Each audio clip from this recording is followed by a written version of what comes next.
Ladies and gentlemen, welcome back to the Stoverload Music Podcast. And guys, you know how much I love the independent artist. That's why I do what I do, because they bring us a world of great music, and a lot of it's much better than what you hear on the radio. And today, guests, they blow the mainstream out the water with what they do. Their music is that good and they're that badass. And today we've been blessed to have one of the front vocalists from a badass band, and you might know them from such songs like Ascension and Insomniac and End of Days or Modern Testament. I want you to please welcome my guest today, Miss Mindy Jackson from Dying Oath. Hey, thanks for having me, Mike. I really appreciate it. It's great to have you. Thanks for being here too. I know you guys are recovering from a show last night. How you holding up? Oh, I'm not as young as I used to be, that's for sure. Yesterday was an all-day festival event. We started at noon. It was 80 some degrees outside, so it was super hot and draining. And we closed out the show. We were the headliner last night at 10:30 p.m. So you can only imagine what kind of toll that took on our bodies yesterday. Hopefully, you were supplied with lots of bottled water and food and stuff to keep the energy going. Absolutely. We had to take a lot of breaks to chug water and to get under some umbrellas and canopies because it was just so hot. It was torching our skin. It was a different kind of hot yesterday. Wow. And see, that's funny because yesterday for us, there was a thunderstorm that came through and we had all this rain and cold weather up here. I'm like, that should have been down there by you guys, or at least some of it. That's really ironic because the last 2 years we've played the same festival and it's called Amp Fest, but we joke and we've called it Damp Fest because the last 2 years it's rained us out. Like we still kept going, but it was just everybody was completely covered in rain. And this year was the one time it didn't rain, but it was very, very hot. So we were kind of praying for rain yesterday. Hey, but you guys pulled it off. Oh yeah, for sure. We got through it. It was a great night. We had a great turnout. Everybody was kind of helping everybody. It was a big family event, so it was pretty cool. I enjoyed it. And I've noticed that about you guys. You guys are very interactive and very dedicated to your fan base. I see you guys taking pictures, interacting with people of all ages at your shows. I mean, that's got to be pretty rewarding for what you do. Absolutely. We do a lot of all ages events and we love kids. We all have kids ourselves. So, the kids are the people of the future, the people that are we're trying to make listen because one day they're going to be us or there isn't going to be any music. So we have to kind of pass the torch. So to see all these little metalheads, throwing the horns and being front stage with their earplugs and just head banging, it's super rewarding because kids are very honest. If they don't like it, they're not going to stand there. So to have kids standing there headbanging and being there with you and wanting you to sign their shirts and giving you hugs and stuff, that's to me that's probably the coolest thing about being an artist. I love people of all ages. We have people from 2 to 90. We really do, Wow. and that's really cool to see people of all ages at our shows. But the kids are my absolute favorite. I wanted to be a kindergarten teacher before I started being a vocalist, so to me it kind of goes hand in hand, and I like to hang out and talk to the little people. That's pretty cool. And you said you had people like to the ages of 90. Do you got senior citizens out there headbanging with them too? Oh yeah, for sure. And you can look through our fan photos and see how many older people that we have. And that's also really cool because a lot of them, usually don't listen to metal, but we hear a lot of times because we mix up the melody with the metal that a lot of people that usually don't listen to metal actually kind of dig what we're doing and that's really really cool. We want it to translate, across all different types of people and all different genres. We kind of want to make everybody happy, so to speak. So I'm glad that people of all ages are actually enjoying what we're doing and giving us a shot. That's huge.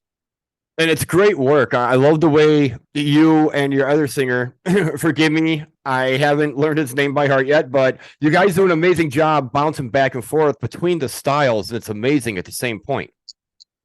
Thank you. I appreciate that. I think everybody in the band kind of has their own style and we kind of are a melting pot of all of those things. Nestor, our other vocalist, he actually is more like an R&B style singer, but when he comes in and steps into this, he kind of shifts it up to what we're doing. And I was always kind of a punk rocker, and then I came into doing metal with this band, and I've never done metalcore before this band. So for all of us, it's kind of different. Josh, the guy who mostly writes our music, he's our lead guitarist. He always loved metalcore, and you can kind of hear that in the influences and how he writes. But it's beautiful how we can all come together and kind of make our own sound and do something different that hasn't really been done before, but it's kind of our own. It is metalcore, and we're kind of bringing back that 2000s sound.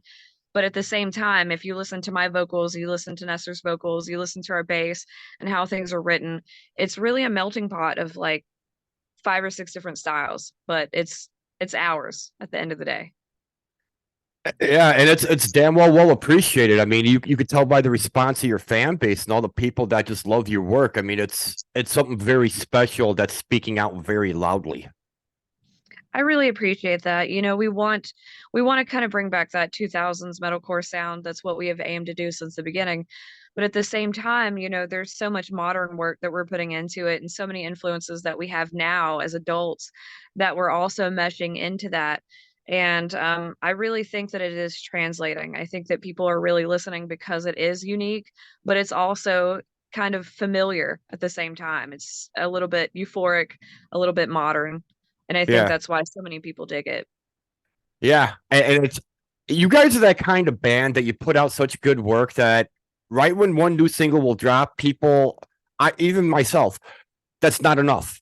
We're waiting for a full length album. Like, yeah, cool, we got the singles, cool. Where's the album? Because it's just you can't get enough because music is addictive. It's a good outlet. It's a lot of positive, all that stuff. So when you're giving us that good stuff, you got to keep it coming.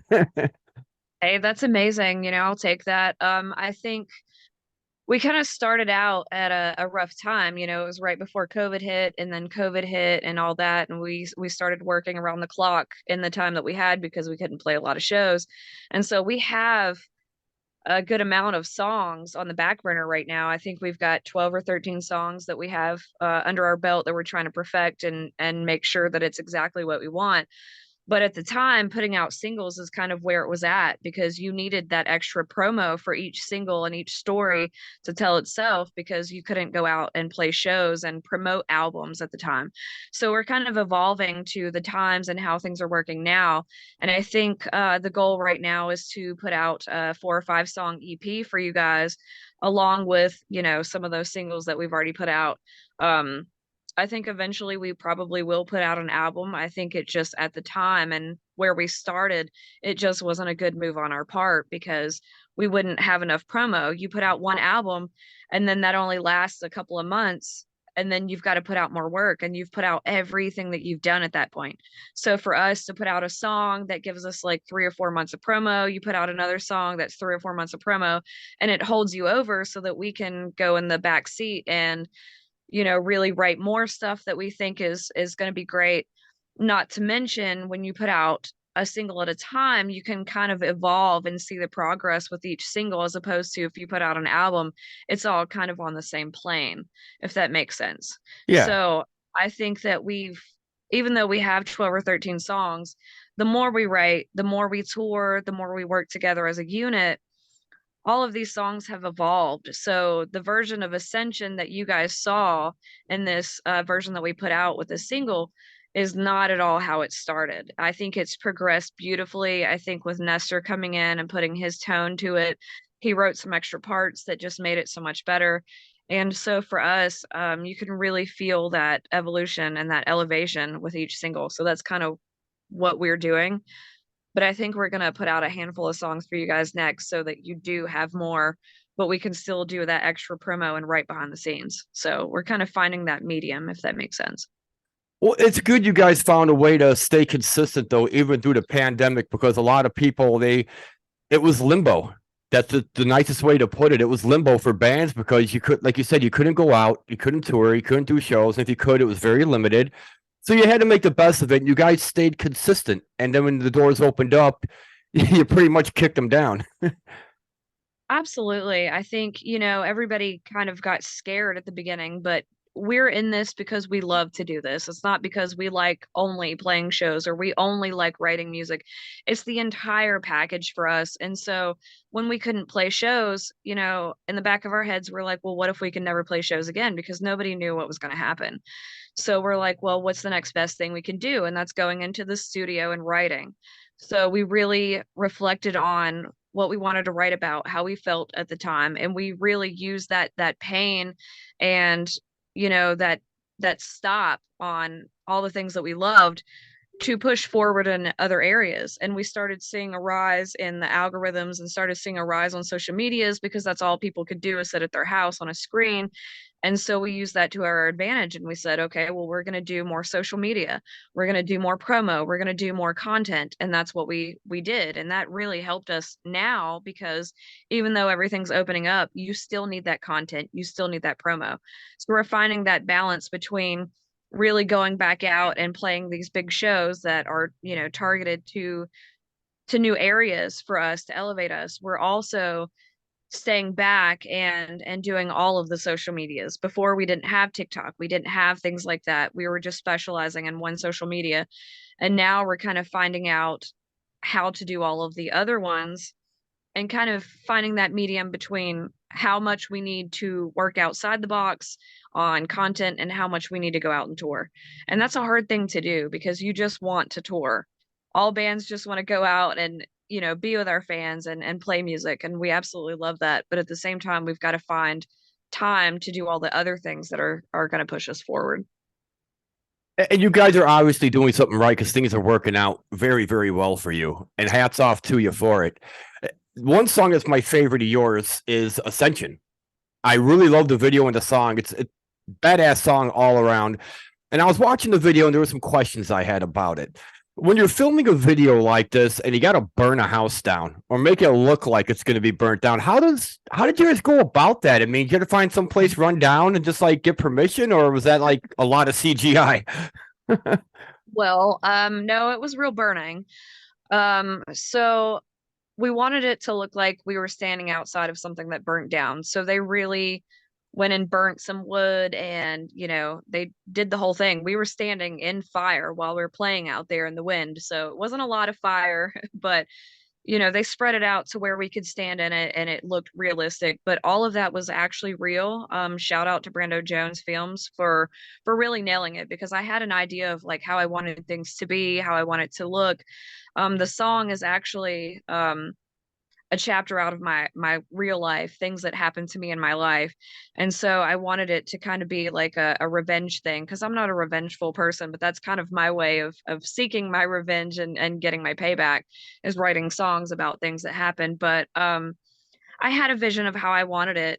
And so they went in and instead of burning down a whole house, they built a set and they burnt that down. So they went to, like Goodwills and things like that. They found old lamps and tables and they built walls with their own bare hands and then they burned it all down. And it looked so great. And I don't think that CGI is going to give you that realism. And they felt the same. So they went out and spent their own money and built a set that they could burn down for us. Wow. That's actually pretty cool. I mean, I never thought anybody would actually do it that way. Yeah, I didn't either. I thought it was going to be, some CGI behind us, which they could have done and they do very well. But at the same time, it's such a raw song and they wanted it to be just as raw with the feeling. And I think they really nailed it down. And I really appreciate the fact that they went out of their way and took extra time. They went over their shoot time just to burn it down correctly, so to speak. So I appreciate that so much. Yeah, hats off to that company because they did an amazing job with that. And I'm curious because that song was so powerful and it was awesome and rocking at the same time. What other songs like, Insomniac or End of Days, what other songs were real personal to you that really hit on point like Ascension did? Honestly, I tried to write as real as possible. So all of these songs kind of hit home. It's either excerpts from my life. I've been in this band for 3 years, but I've been in the music business since I was 14 and I'll be 37 this year. So most of my life I've been writing And I feel that it translates more when it's real. I can sit and write stories all day, but I'm not a story writer. I'm a vocalist. And so I like to write things that are about myself or about something that happens within our band or things that we see in real life as far as real life things that are happening in the world.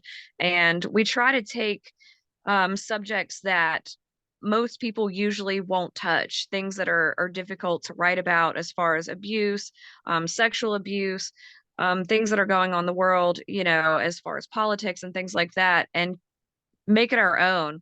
We want to be delicate with it because these are all things that may turn people off to us or may translate enough to make them like us more, but it's really about how the song comes across and how you write things. And so I really just want to be that person that shines a light on things that people don't want to talk about anymore.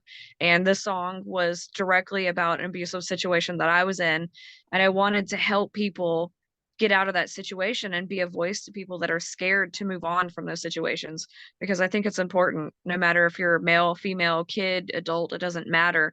We've all been in a situation that has been scary to us, and I just wanted to help people through that. And Modern Testament was kind of the same thing, but it wasn't about an abusive situation, so to speak. It was more about empowerment of people. We've all been in a low point in our lives. We've all been depressed. We've all felt like we were held down in certain situations. And both of those songs were kind of, saying, hey, I want to help you through this. We've all been there. I'm just a human myself. And I want to show people that these are real life situations that you can get out of. I was a drug addict at one point, and I write music about that and people overdosing and things like that because I want to be a voice of reason. I came through all of that and it made me better. And I want people to see that they can come through all of their struggles and be better in the end. So every single one of those songs are about something that was near and dear to my heart, other than End of Days. End of Days was actually a post-apocalyptic dream that I had one day, and I woke up and jotted it all down because I came from a very Christian upbringing. And not to say anything about Christians because I still have some of those beliefs myself, and I'm a very spiritual person. But I've always been taught, this is what's going to be at the end of time. This is what's going to happen. And I kind of took my dream, which was I woke up in a fever dream in my dream, and everything was burning down and fire was coming from the sky. And I thought it was just so realistic that I wanted to write it down. So we had this song that didn't have any lyrics, and it kind of had that tone to it. So I took that song and put it with my dream and made it real. And the video was just kind of a comedic slasher film version of that, kind of our own take on it. But the song itself was just something that I dreamt up that scared the crap out of me, and I woke up and wrote it down. So it's all things that have happened to me in some sort of way, whether it be realistic or not, but it's all things that kind of just come into my head about how I'm feeling about certain subjects. Definitely relatable and things that people can actually take to and listen to and definitely find relief in, And it brings me to my next question too, because here on our show, we stand strongly behind mental health and suicide prevention. We genuinely care about people and what they're going through. And my question I'd have for Dying Oath and for you, like if there was a song you guys wrote that not just about empowerment, but helping somebody get through, what song would you recommend of your work to help them feel better, to help them get through what they're going through? So it isn't out yet, and we've actually debated on making it our next single. There's a song called Introverse, and I wrote it about a, a family member of mine that committed suicide due to mental health, because it's something that we don't talk about. And in this song, it was kind of my way of being like, well, this is what happens when you leave people behind. And it's all the aftermath because it does hurt other people. But also on top of that, it was kind of me saying, you are important and you should be here. You need to be here because you can't see what's actually going to come out if you don't see it all the way to the end. If you give up, you're not going to see the best parts of your life. So that is a song that we do play live that I think people feel is very empowering as well, because it is about suicide awareness. And I'm hoping to release that as a single for that reason, because we are huge on mental health and suicide awareness and drug awareness and all of those things. And so, um, we're people that we do love our fans, we do love our family and our friends, and we do want you to reach out to people, whether it's us, if you want to chat with us. We have a Dying Oath family page to where we chat with people about these things, and we love each and every one of you, and we want you guys to succeed in your lives. So to me, that is probably one of our best songs, and I hope to release that for you guys with this EP that we're about to put out very soon. um but until then, listen to these other songs because they're also empowering about getting out of hard situations. Um, Mental health is a huge thing to me because I've struggled with that my entire life. As I said, I'm just a normal human being like everybody else too, and so that's why I want to help other people. So reach out to me if you're having any of these issues. You heard it right there, fans. That's another person. You'd be surprised how many people in the rock scene truly care on a much bigger scale than what you would think or what you would expect.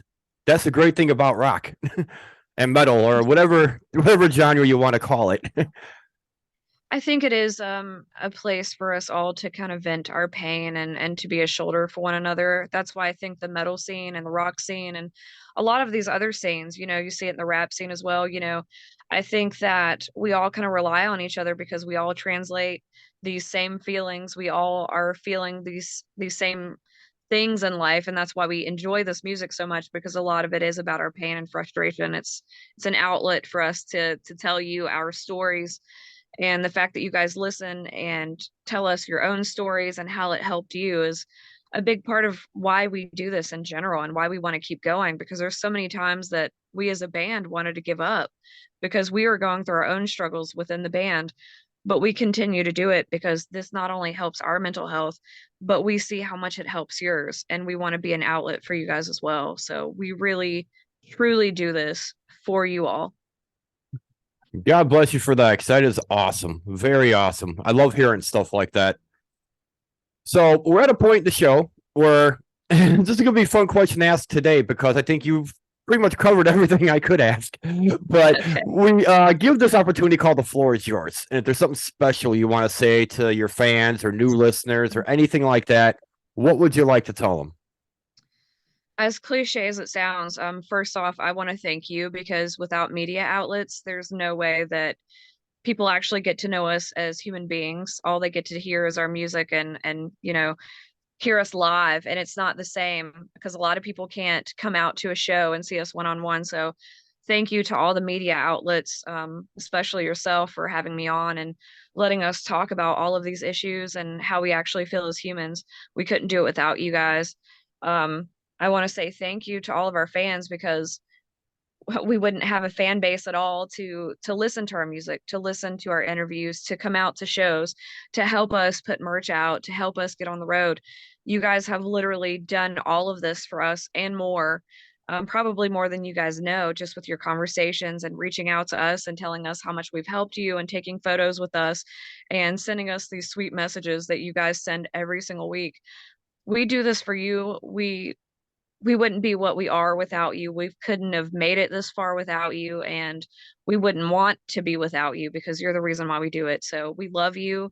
Thank you. We genuinely have the best fans on the planet. I can't say that enough. You guys give us the steam to keep going every time we want to give up. So thank you guys, and please just hang in there with us because we're getting ready to release new stuff for you guys. And for all the new listeners and anybody that's brand new to the scene, if they want to follow you, find you, and buy your merch, how can they do that? So we have a link tree. It's going to be linktree/dying oath, and that's going to be every link of ours possible. We are on all socials. You can reach us on YouTube, Instagram, TikTok, Facebook. If you want to see behind the scenes stuff, we do have a Patreon where you can join for as little as $3 a month. That helps us, but it also helps you because we release music on there that you won't hear anywhere else. You get to see behind the scenes videos. I release a tour log for every single show so that you can see behind the scenes of how our entire day goes from start to finish. We also have a Dying Oath family page on Facebook, which is our fan page that is run by us so that we can talk to you, chat with you, post things that we can't post on our business page because we have to keep that professional. But you get to see the goofy side of us, the sad side of us. You get to see everything in between. So if you want to join those as well, please do, because we'd like to hear from you and talk to you one on one. And any other social that's out there, we're probably on it. So if you want any links to that, follow us on Facebook. We're putting those out daily. You heard it right there, fans. This is one of those bands that you guys want to, if you really like them, you're into their work, jump on board. This is not a band you want to blink at, because there will come a time where you're going to see them taking over the mainstream, setting the new term, setting the new bar, the new level. And you're going to sit there and think to yourself, man, I was really into them. Why didn't I reach out? I could have been part of the journey. I could have got to know them. Absolutely. And I think that's why our fans are so loyal, because they do want to be part of that journey. And honestly, they're the biggest part of the journey. You know, you guys are the ones that we do it for. We don't do it for everybody all over the world. We do it for the people that this really translate with, and it helps. So we want to reach out to you. We want you to reach out to us. So come be part of the family. We love you guys. We're all in it together, right? For sure. Can't do it without you. Absolutely. It's something that was coming to mind because you said earlier that you wanted to be a kindergarten teacher, and instead you're doing this. And I started thinking about it, and I'm like, how cool would that have been to have someone doing metalcore in the styles of kindergarten teaching? You know how fast kids would have been learning and paying attention and just excelling? Absolutely. And you know, the fact that I kind of gave all of that up for music, I don't regret it, because I still get to interact with kids and I still get to teach them things that maybe their parents can't. And I still get to talk to them and help them through situations that maybe their parents can't. I have a lot of kids that actually reach out to me for advice. A lot of kids from the LGBTQ community, which is a community that I'm a part of as well. And they're always thanking me for being on the front line and fighting for them, and for being an advocate and helping them through times where, you know, they're very vulnerable and they're teen youth. And that's a big thing for me. And so I'm really glad that I still get to reach out to the youth, and I still get to teach them and help them and talk to them and be a part of their lives. So I kind of still get to do both, regardless of not being a teacher. It paid off either way, didn't it? It did. I really get to live my dreams every day, and I can't thank you all enough for that. Well, we can't thank you enough for the music that Dying Oath is bringing to all of us, because it's great music. We all love it. We're getting into it. And I think I've already shown you guys got my show support. We love having you guys on. If I have a metal show going on, you got something new, believe me, I'm going to be asking, can I play it? Can I play it?